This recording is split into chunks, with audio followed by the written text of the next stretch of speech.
And welcome again to our new webinar, Doing PR in series. My name is Eva McLean and I shall be chairing this webinar, which is on doing PR in India.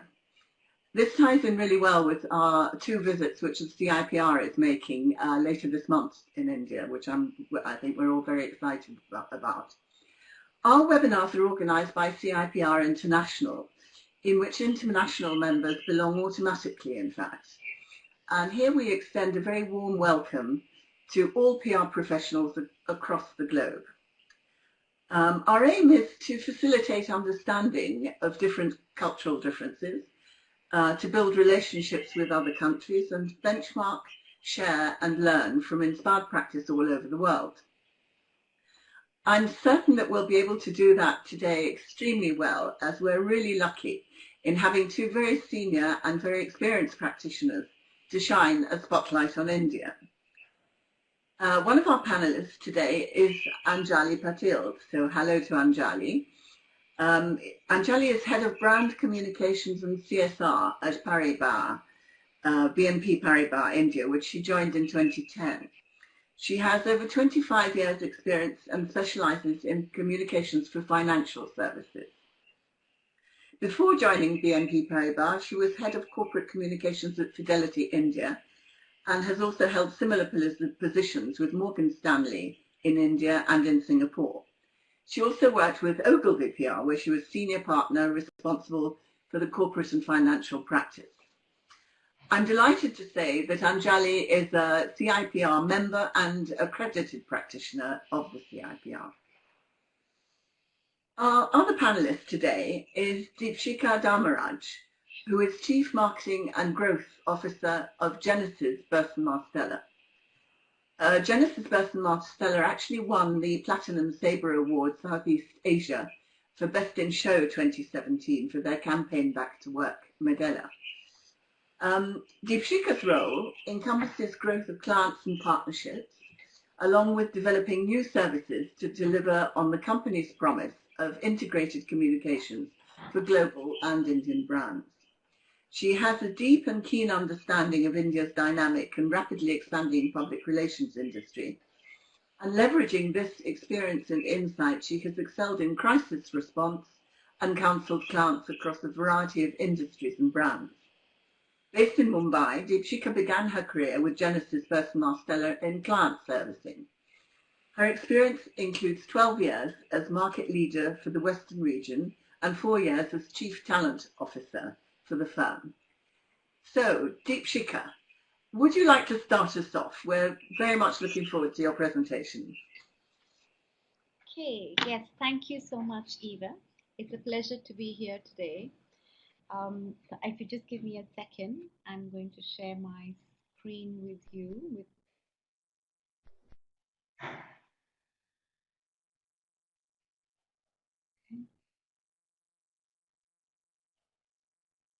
Okay, yes, so we have my screen up. So like Eva said, we're here today to talk about what is it like doing PR in India. And I think one of the best places to start with is really understanding that India is multicultural and diverse.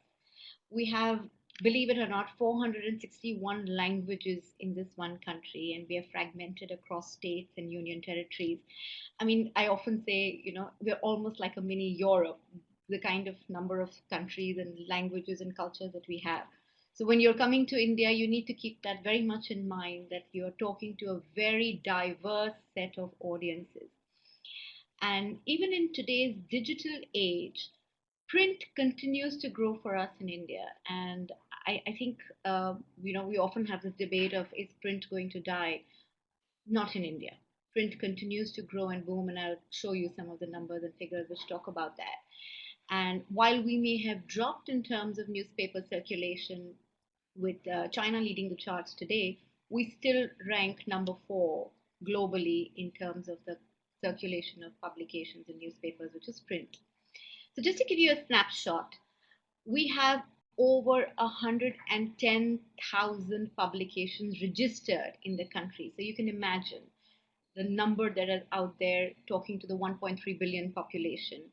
And of these, 33,000 are only in one language, which is Hindi, which is the dominant language in India, as you may be aware, and 1,400 are in English, and the rest are all in regional languages. So that's almost a 70+% of print publications in the regional languages across the country. Television for us actually has been pretty big, and understandably so. We're a nation who loves our entertainment and loves our news.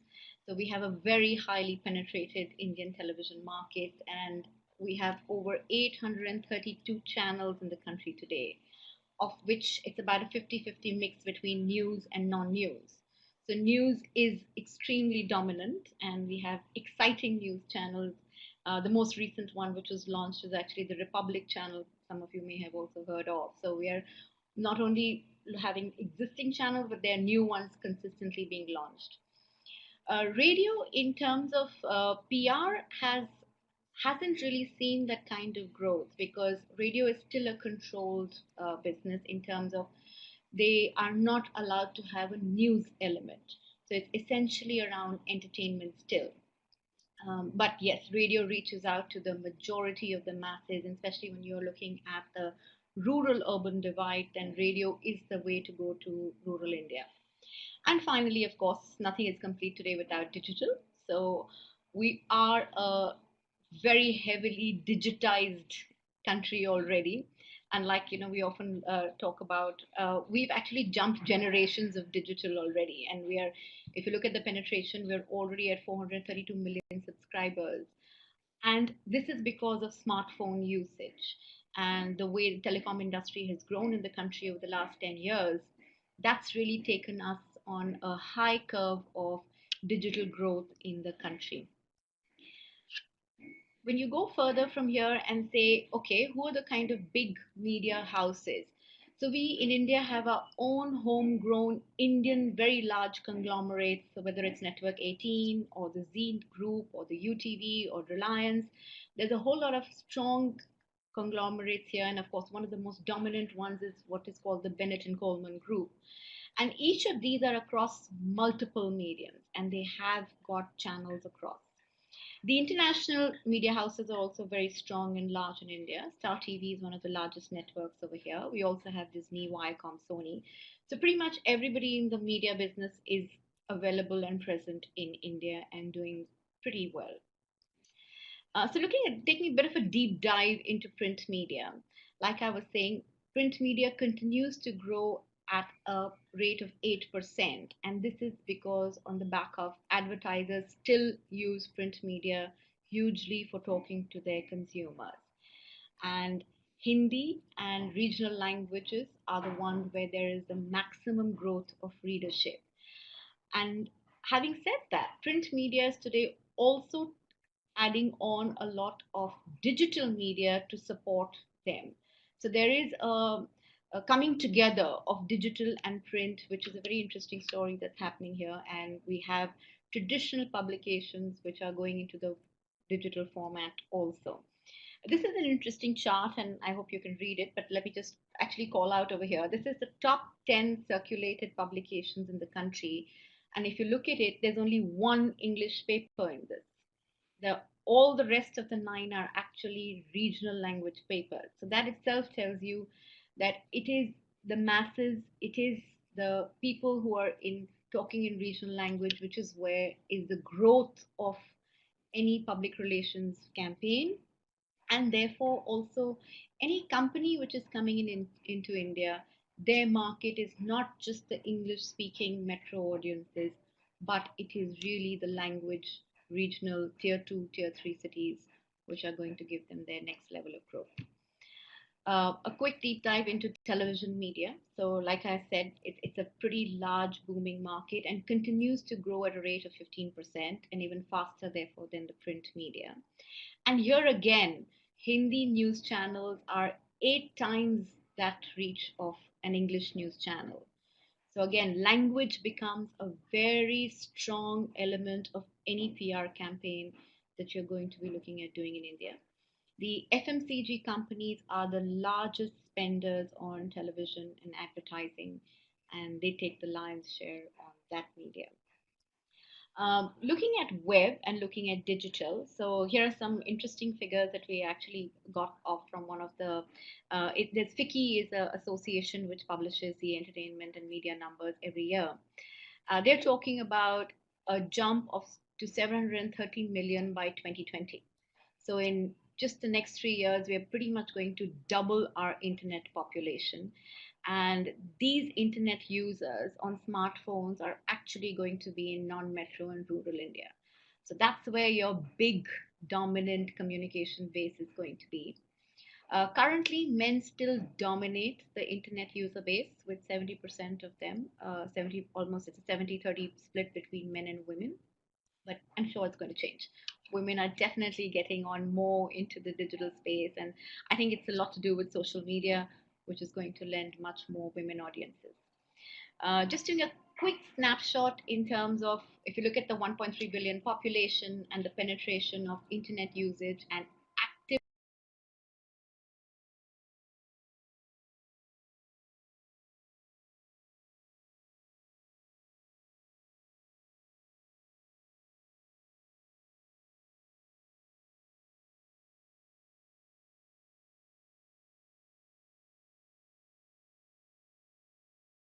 social media usage, which is about 14% today, and then look at mobile subscribers. Almost 80% of the country has mobile phones with them. And they are the ones who are actually going to be driving the new internet age of media consumption in our country going forward. And here you can see that when you look at the annual digital growth, where overall internet usage is growing at 23%, but if you look at social media usage, it's a whopping 40%. And then social media on the mobile phone is the one which is growing the fastest. So people are accessing social media not on their desktops, but actually on the move on their phones. And this is an important one for communicators to know and understand of how do you communicate with your audiences who are on the move through social on the mobile space. Which brings us to the question of, okay, so all this buzz on social communities, what's really happening there? So as you can see, it is YouTube and Facebook. Exciting, visually rich content is what the consumers want. And that's what they get off if you're doing any campaign on YouTube or Facebook. WhatsApp is obviously the third largest, and I know a lot of marketers today are seriously looking at WhatsApp to see how do they use that as a new channel of communication with their audiences, given the very high level of penetration that's happening over there. And of course, you have all the other channels which are fairly active also. When you come to consumption of news online, and this is where it's taken an interesting twist, where there are a lot of new content and delivery formats which have emerged over actually essentially the last couple of years itself. And the kind of visitor per month rates that they are getting, it's mind boggling. Sometimes we also sit down and say, wow, okay, Scoop Hoop, which is essentially it's all about gossip and news and what's new and interesting in the industry, 6.8 million visitors a month. And every industry has now developed their own online preferred media partner, if I may call it that. And this actually helps communicators quite a lot because you can start customizing content in partnerships with these digital online media. So the quality of content is driving conversations, making it more shareable and making it more interesting and exciting, while being very careful not to get over branded. Influencers and experts have arrived. So influencer management and influencer marketing is very, very big now in India, and people are really getting on to understanding how do they work with online social influencers and experts and integrate them into their stakeholder community. And of course, content partnerships is the big buzzword for most of us in the PR industry today. So if I were to put it all together, and we of course know the poem model of paid, own, earned, shared media. So purchase media still stays pretty strong. This is your traditional advertising, but of course going across to multiple channels now. The owned media is what you are publishing yourself, which is of course your corporate websites and your microsites and what you do with your branded communities. Shared media is very big and booming, like I already spoke about. And then finally, there is what we call the traditional earned media. Now, what is interesting is that for a PR communicator, your life doesn't stop at earned media today. We are expected to know and understand all elements of the other three because we are truly talking about integrated campaigns.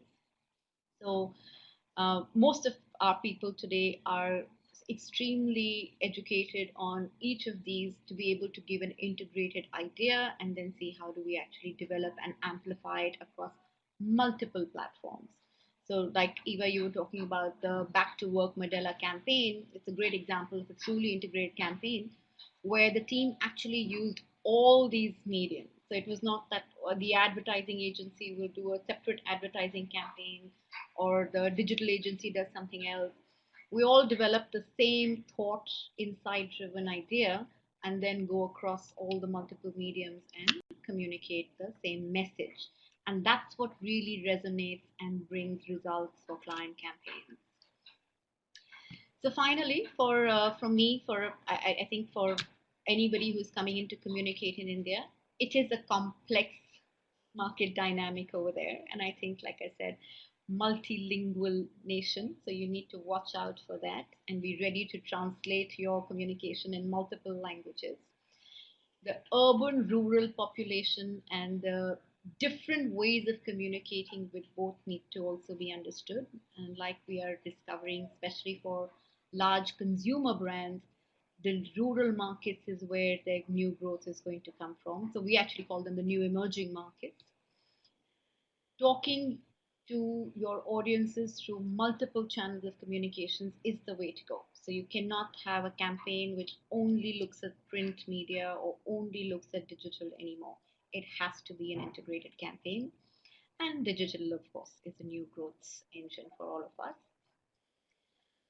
Urban India is, of course, looking at many new mediums of communication, and Thank social you, media is, Deepshika. of course, very big. And what I'm going to walk through with Deepshika, having provided the context of what the country looks like and the complexity and diversity, I think we are kind of narrowing down and now coming specifically to the channels that PR deals with. Specifically, oops. Yes. What makes headlines? We're getting into what makes news and then talking a little bit about what it is like to deal with the media here on a day-to-day basis. So what makes headlines? Not surprising, and what makes the headlines elsewhere in the world as well: politics, breaking news, uh, investments and mergers, that's all of the financial part of it. And in India, uniquely, Bollywood and cricket, which, as we say, are like religion in India. So Bollywood and cricket constantly make news. Breaking news is very obvious. Politics, the reason that makes news, and that's right up front there, is because there is so much of an impact of government policy on uh, the economy and on the markets and the industry. That still continues. We are not a fully privatized situation yet, and therefore politics definitely plays a big role in terms of how the economy develops and how the markets develop as well. But if you were to move further,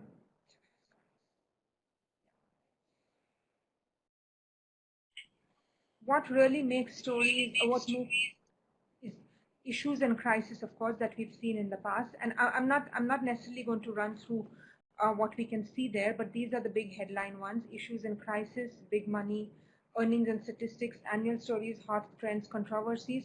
But if I can go into a bit more specifics about this, really, what makes news in India? The stories that I have seen over the last few years is the one big one is a commitment to India. So many of the companies are here to try and show their commitment not just to the country, but with the aim of reaching out to the customers as well as the government. So whether you talk about foreign direct investment, companies making big investments into the country, putting up plants, or the foreign institutional investor flows which come into the stock markets and drive up the local stock market. Or if you say global CEOs, like today we have the CEO of Microsoft in town, or any of the global CEOs coming into town, all of that gets packaged and gets seen as commitment to India. And that's definitely one of the things that makes big news. The second thing I would label pride in India and everything made in India. So again, you have a lot of CEOs globally of big corporations who are Indians, and there is a lot of pride in reporting about them. Anything that is a first, anything that comes as a first from India, that definitely makes news. And then the third thing that I would say is the foreign versus India. So you have for Amazon, you have a local homegrown Flipkart, or for an Uber, you have a local homegrown Ola, which is a competitor. And the constant comparison between the two and trying to play up one against the other, trying to see who's big. So somewhere the focus is constantly on what is relevant to India rather than what happens globally. Startups have been another area. If you say in terms of hot trends, another thing has been startups. There is a lot of focus in startups, and we have a number of them. So that's another thing that has been making news. In terms of issues and crisis, which is the first point up there, I think you referred to the Maggie crisis earlier, but anything really that impacts consumers, there's this sense of activism we're taking up for the consumer and then reporting a lot on that. So it's not just about the crisis from a corporate point of view, but whether it's product recalls or shutting down plants, it's all about how it is in the interest of the customer or the consumer. In terms of big money, I think what we see is investments and commitment to India, which I talked about. And that definitely, I mean, anything that has numbers in it tends to make big news. Not something that companies are willing to reveal all the time, but that definitely helps in making news. Among the hot trends, while corporate governance is a significant one, a big one, I think we're seeing that globally, but also in India.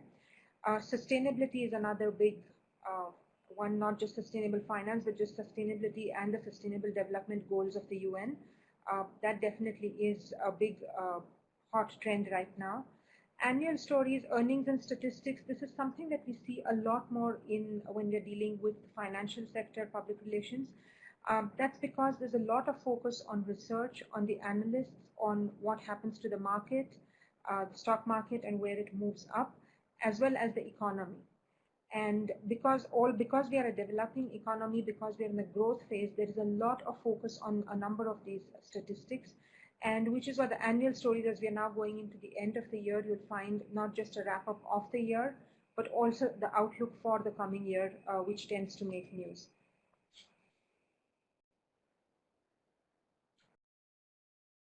I do have the print copy with me. So stories that are really hard to sell are the ones that are routine, I would say.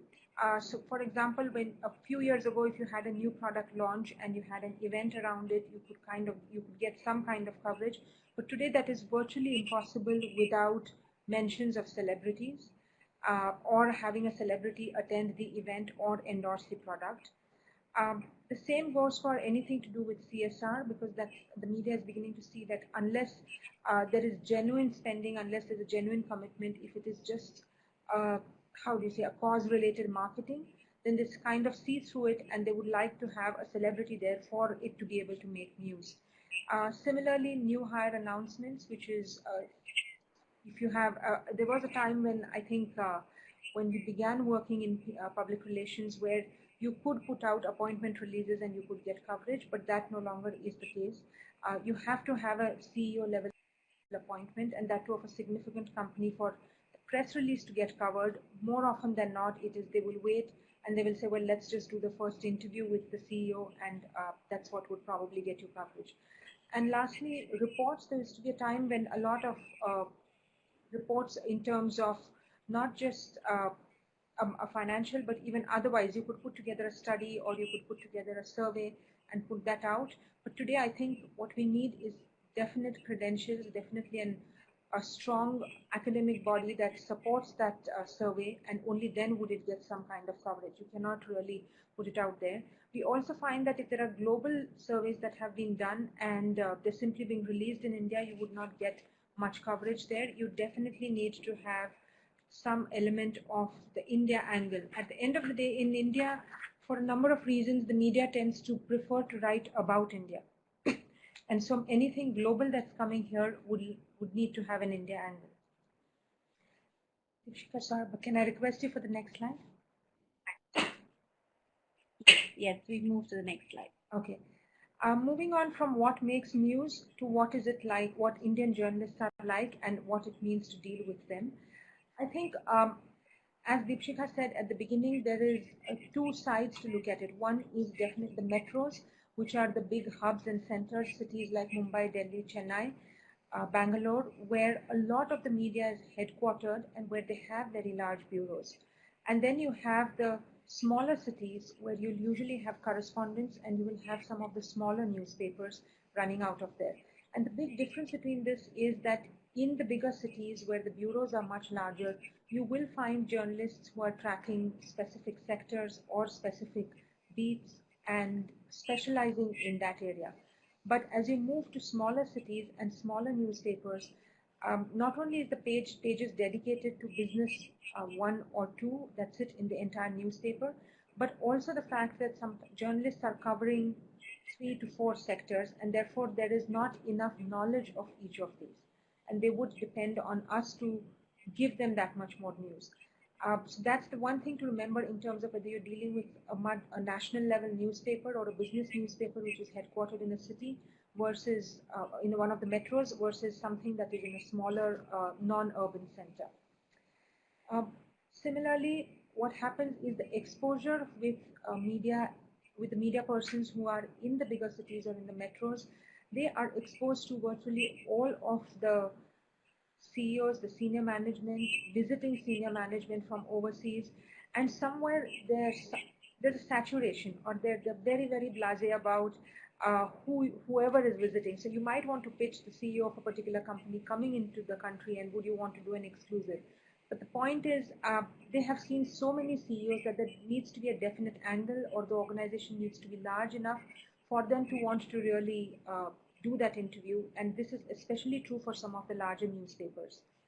Whereas if the same spokesperson, same global CEO went to a smaller city where probably they have a plant, and where the journalists are not so exposed, the size of the coverage that you'd get or the depth of the coverage you'd get would be far more. So that's just something to remember. What we also find is that while journalists are increasingly getting with the special, I mean, like I said, in the cities there is a lot more specialization, but where there isn't, or there is a new trend, there are even senior journalists who will come to you and say, do you have an overseas spokesperson or an expert who can talk to us about a particular topic? For example, blockchain or Bitcoin right now in the financial world is big. And in India, we simply don't have enough experts. So we often get requests saying, is there somebody who can just get onto a call and explain that to me? It doesn't happen that frequently, but as the world gets more and more integrated and the impact of some of these concepts in India continues to be felt, I think journalists are somewhere making that request to talk to experts. And these are really information sharing or educational. I hesitate to use the word educational, but really they want to step up there and say, I want to learn more about this. I know there isn't enough in India, and could you help us with that? So that happens, not very much, but on some of the cutting edge topics, it definitely does happen. And I think how it impacts us is, I think you have to be careful, because as Deepshika said earlier, when a marketer or when a corporate comes into India, you're not marketing just in the metros, which is what you'd see normally, which is Mumbai or Delhi, but also going into the tier 2 and tier 3 cities, where it's not just the consumer who is different, but also the media and the stakeholders that we deal with, and their approach in terms of both the socio-cultural approach they bring, the level of knowledge that they would bring, the level of specialization that they would bring. Deepshika, can I have the next slide, please? Yes, we are on challenges. In terms of challenges, just picking up from where we were on the previous slide, which is the lack of beat-specific journalists, I think I would say that this is more likely in the non-financial media. In the financial media, we find that there is a lot of specialization. In fact, sometimes if we are dealing with, when I worked in the agency and we were dealing with, say, an insurance client or a mutual fund client and a banking client, you would actually have in the business newspapers different journalists tracking each of these beats and specializing just in that. But again, you move away from non-finance, and there are very few who would actually specialize in tracking a sector. So they're covering multiple sectors, and I think somewhere it is an opportunity for public relations professionals to step in and handhold them through that process. But again, like I said, this is not for the larger newspapers where you do have specialist journalists. Fake news continues to be a challenge. It's a global phenomenon. It's not just unique to India. But I think dealing with it is with the introduction of Twitter and with just content in everybody's hands, an opinion in everybody's hands through WhatsApp, as Deepshika said, just how widespread it is. Distinguishing between what is true and what is not, or what is real, genuine, and what is fake is becoming increasingly difficult. It is leading in a number of cases to the government clamping down in order to prevent disorder, a social disorder or social disharmony, because some of this news can create that. And for brands, I think the implication is really it's the consumer not being able to understand whether this is genuinely the case or simply fake news floating around. So just being careful about that and paying a lot more attention in terms of tracking it and addressing it. Paid news is, we used to know it as advertorials. It's in India, it's, I think it's moved a little, become a little more sophisticated than that, where a number of the local homegrown media houses that Deepshika referred to, the conglomerates, media conglomerates we have here, what they're increasingly calling it is co-creating content together with the client. And this is really where the lines start to blur. And what PR would normally have called thought leadership, today the advertising teams are stepping in, or these content teams are stepping in and saying, it's paid for, it's definitely paid news, but they're saying, let's co-create content on a topic that is of interest to you, or on a theme or a trend that is of interest to you. So it makes it that much more harder to get something out which is thought leadership led, and which used to be such a huge focus in the earlier years for us, PR professionals. Off-record information, this is, I think you have to know the journalist really well to be able to have an off-the-record conversation. The Indian market is extraordinarily porous. Information does not remain confidential for very long. Usually if you hear something from a journalist, you can be pretty sure there's something going on. Even sitting in-house, if you have not heard of it, you can be pretty sure that something's going on even if you've not heard about it. So just being aware of the fact that the market is very porous and the necessity to protect what is confidential information, I think there's a huge, huge emphasis on that one. In terms of challenges, one I would add there is the fact that we don't really have trade media here. We don't have very strong trade media for any of the sectors. And what that leads to, for finance I can speak, we have 4 or 5 business dailies, 3 business magazines, but they speak to the CFO, they speak to the CEO, and they speak to a retail investor who is probably investing, say, £100 in a mutual fund. And the challenge there really is to, how do you pitch the same article or the same interview to something that has such a diverse readership. And so the lack of trade media sometimes hampers coverage in terms of what may not be of interest to a retail client or an individual investor does not make it to the news, even if it is significant news. And we find that a lot in banking. Deepshika, if we can move on to the next slide, please. Yes, the next slide on who we are talking to. So the last slide that I'm going to speak about is really about who are we talking to. And the reason to put this slide in is to say that a lot of times there's, I think, visitors that we meet from overseas who come in here, they come in with a lot of preconceived notions or stereotypes about India, having seen something like a Slumdog Millionaire. And then they're confronted by a reality that is quite different. Of course, we have the poverty, but when they see the plush offices, the glass and steel buildings, the business centers, or really cutting-edge business and technology, they are a bit surprised. And the point that we're making here is likewise in public relations. It's not just media that we're talking to when we talk about public relations. But today, I think public relations addresses a number of stakeholders. And as is the case globally, in India too, that's who we are talking to. So it's just consumers, of course, are a key stakeholder, and the media, the channel to reach them. But beyond that, you have the analysts, you have the social influencers, increasingly NGOs, activists, judicial activism.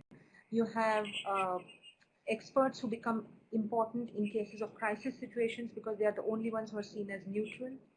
And then, of course, the government and the related stakeholders in regulators and policy, as well as your ecosystem for the business, which is about retailers, distributors, employees, investors, and the like. So when you're crafting messages or when you're trying to take a campaign out, like anywhere else in the world, in India too, you're really thinking of all of these stakeholders and not just the media or the end consumer, really. And with that, I will hand back to Deepshikha for summarizing the slides. Thank you so much, Anjali. So putting it all together, we just got these 10 points that Anjali and I put together. So the first one is, of course, when you are looking at communicating in India, you have to embrace and love the diversity. And of course, customize your messages and approach to each of those different audiences in the different markets that you're going to go to. Please today look beyond the metros. The real Indian audiences and the new growth markets are going to be in the tier 2 and the tier 3 cities. Print is definitely here, so you have to have a campaign which addresses multimedia, which is print as well as digital. Social is growing in leaps and bounds, and as you know, almost 70% of the Indian population is actually a younger population. We are there in the younger age group. So those are the guys who you want to talk to, and if they are your audiences, you need to really think about social and digital. Focusing your content and really looking at what makes news. Anjali spoke about the kind of things which appeal to journalists and content creators as news. You need to keep that in mind when you're looking at putting your messages out there. Understanding the journalist is extremely critical, and it's not only about what they are writing on, but what are their preferences, what are the kind of stories they have done recently. Really deep diving into what is their ideology is required. And similarly, today you have the influencers who you also need to actively talk to in the same way as you talk to the traditional journalists. And then the multiple stakeholder universe that Anjali spoke about. So today, for example, if I were just take, we run campaigns around employee communication. There's a full integrated campaign which is developed around just how do you send your message across to your employees. And especially large multinational companies who are coming into India, that becomes a very important part of their communication program. Following the paid earn owned media model and looking at what works for you and making sure you have amplified media story, and therefore keeping your approach integrated always. So very often when I speak to some clients who've come in from overseas markets and they're like, okay, we're only going to be looking at this kind of media, and then we talk about, no, you have to start with understanding the brief, understanding the insight, arriving at a creative idea, and then putting together an integrated campaign which addresses multiple audiences and multiple channels.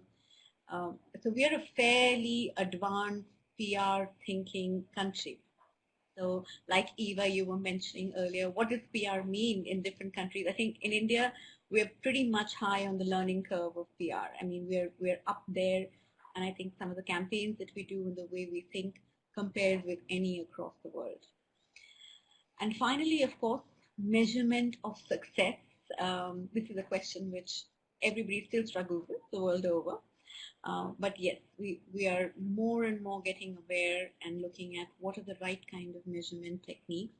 How do you define success of a good PR program? Is it the reams of coverage that you've got and calculating that ABE number, or which I don't ever believe in? And so let me say that for I hope it dies out very soon. Unfortunately, some companies in India still use that as a barometer. So we are trying very hard to move them into understanding the quality of message, message delivery, the kind of audience you've touched, and of course, finally, the perceptions you have changed, and therefore the business that you have managed to increase in the country. So that's what we look hopefully to success. So with that, I hand it back to you, Eva. Great. Thank you so much, both of you. I thought that was a fascinating presentations from both of you, and I learned so much. And you're right, actually, Deepshika. I was going to ask you, what does PR mean in India? Does it just mean doing events or serving drinks, or is it the managing of reputations? But I'm not even going to bother asking that, because clearly both of you approach it with a very mature point of view as to what PR really means.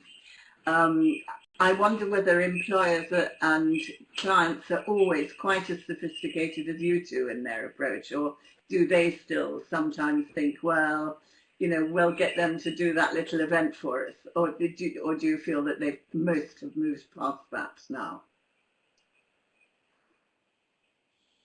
Yeah, so of course, like in any market, there are all kinds, but I think our role is to actually help them understand that this is the way PR needs to be done. This is the right way to do PR. And I have to admit, sometimes it's just their lack of understanding.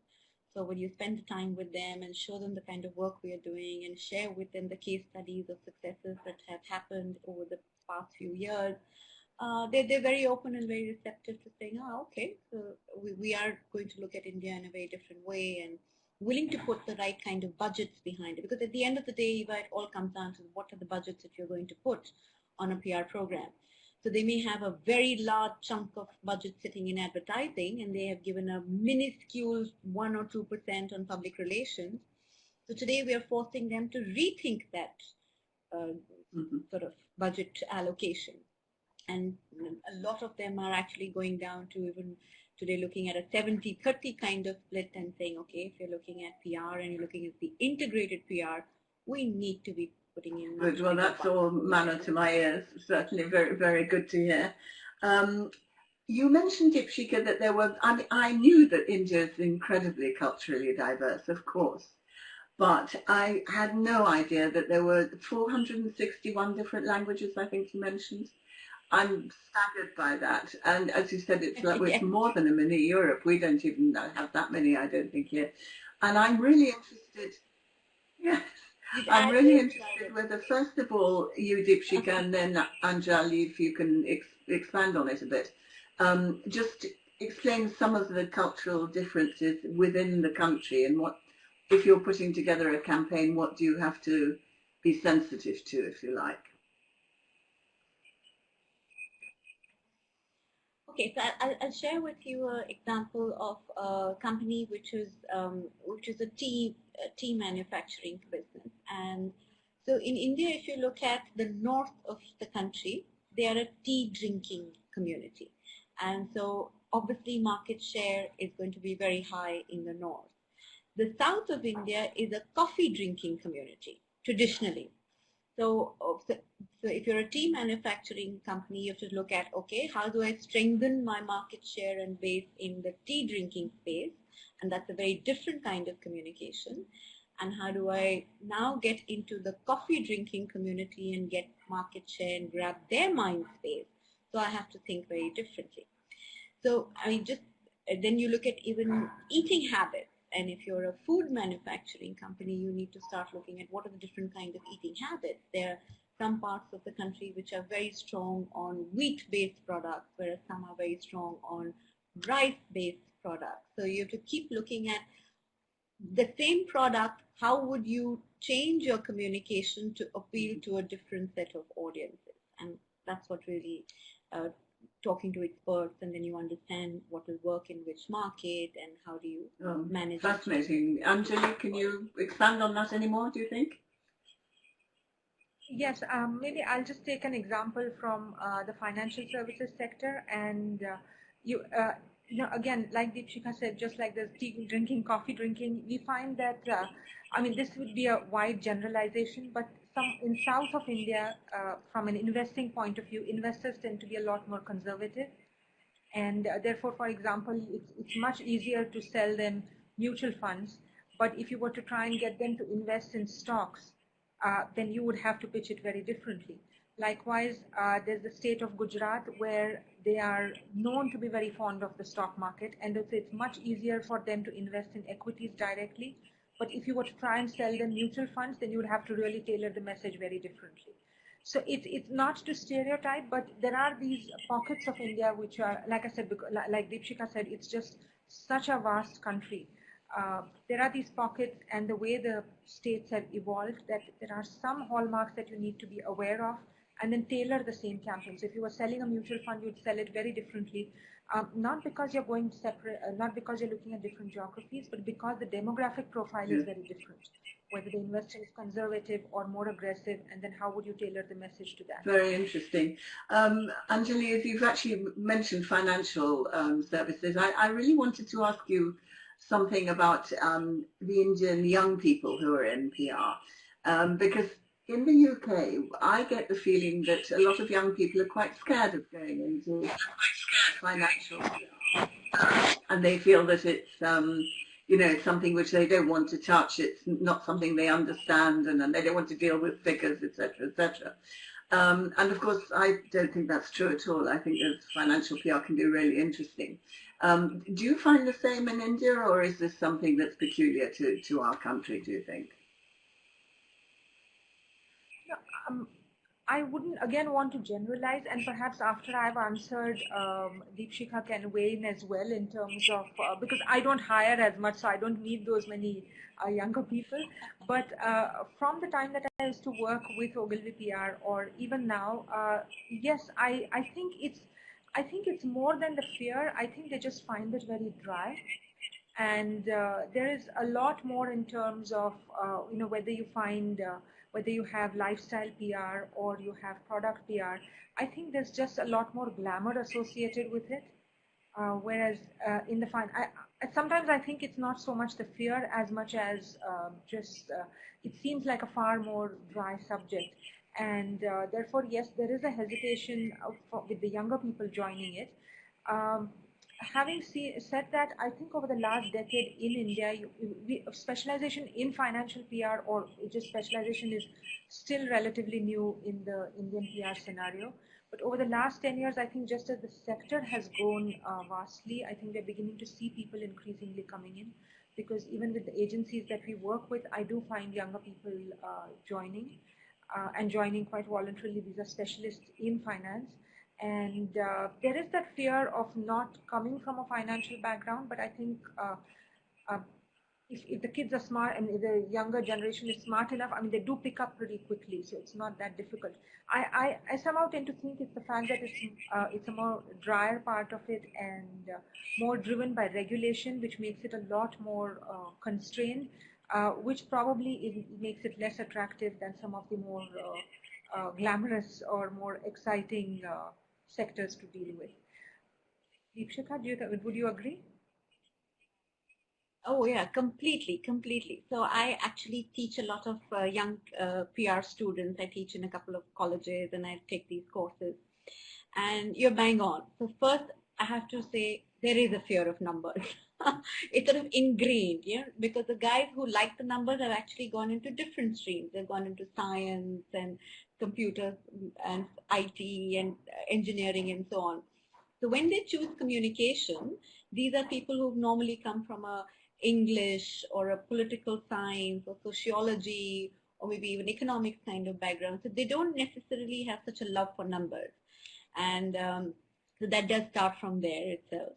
And when you sort of tell them, okay, financial communication, they're like, no, but that's not what I signed up for. I wanted to do all the other stuff, all the exciting stuff. So like you said, there is a certain amount of this aura and the glamour around the other kind of PR.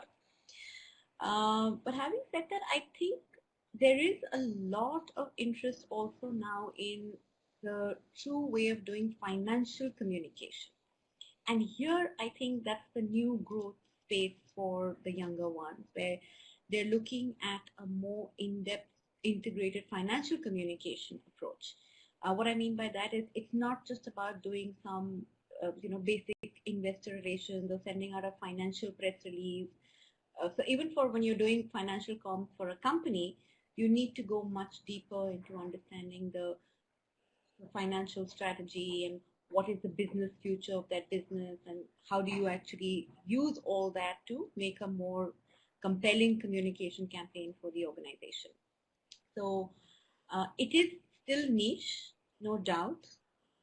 But yes, we hope it's going to be one of the new growth areas, because the markets are moving, right? And so I think every time somebody looks at the markets and then the kind of funds that are coming into the country, hopefully that will be the Absolutely, new yes. area. I must admit that if any youngster says to me, I hate figures, I don't view that very kindly at all, because if you want to get on in public relations, you actually have to learn to read a balance sheet, you have to understand profit and loss.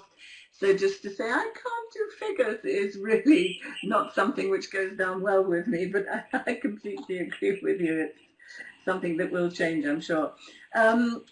I wanted just to ask you, actually, Anjali, I think this is one for you to start with. If somebody from overseas comes to India, what are the things that they grapple with? What are the things they find most difficult, do you think, about living and working in India? I think Deepshika has talked at length about the cultural diversity, and I think, that I don't think people realize the sheer scale of it until you actually come here. And even there, what happens is there's a couple of dichotomies there. It's not just straightforward in terms of diversity, which is just cultural. But if you take, for example, the rich-poor divide, it is far more in your face than it's something you encounter on a daily basis. So you can, where our offices are located, when you look out, you see Asia's largest slum. But the buildings that we sit in, or some of our visitors would come to, are no different than any of the most modern buildings anywhere in the world. And just trying to understand that rich-poor divide, or the urban-rural one, which I think, again, we've talked about a bit, which is the rural India is very, very, very different than urban India. Urban India is far more in harmony with what's going on in the world. So if you're living in a Mumbai or in a Delhi, you might feel a bit of a difference, but you wouldn't miss a lot of things. You wouldn't find life very different than you would overseas. But if you move out 200 to 300 kilometers outside of these cities, it's a very, very different situation. And I think just, again, that's not something that a lot of people realize, because these metro cities are just about 8 cities that we are talking about in all of the country. The other one I think people find a lot difficult to grapple with is the dichotomy between traditional and modern. And while there's a lot of modernity, again, I'm referring now just to the metro cities that we work in, there's a lot of modernity. You find a lot of women working. And at the same time, you will find there's a strong element of the traditional that cuts across classes, which is really being true more to being Indian than anything else. But it's not, and the way that people balance it, so I think that's the other thing that they grapple with. And it's India, when you're outside and you read about the news reports, you see India as this one usually called the elephant in face of the big elephant or the mammoth elephant. Now it's the roaring lion. And but in that sheer size also, and just this morning I was at a presentation where one of the analysts was talking about, he showed us a map of India, and he showed, he put in various countries which is size in terms of population. So there's one state in India which is the size of Brazil. So you would think that as from a consumer point of view, that's a really big consumer market. But then when you look at that same state in terms of GDP numbers, it's the equivalent of a Nepal. And so really coming to grips with that, you can't see it as one humongous market. You really have to break it down and see it as different markets. And I think these are some of the things which are, again, at the root of it is the diversity, is the sheer size of the country.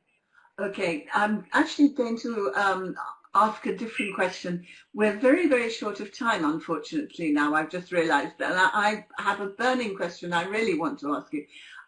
It's a huge topic, but I wonder whether you could keep your responses quite short on it. And that is, I'd like to just raise ethical issues in India, because we've just had ethics festival for the CIPR, so a whole month devoted to ethical activities.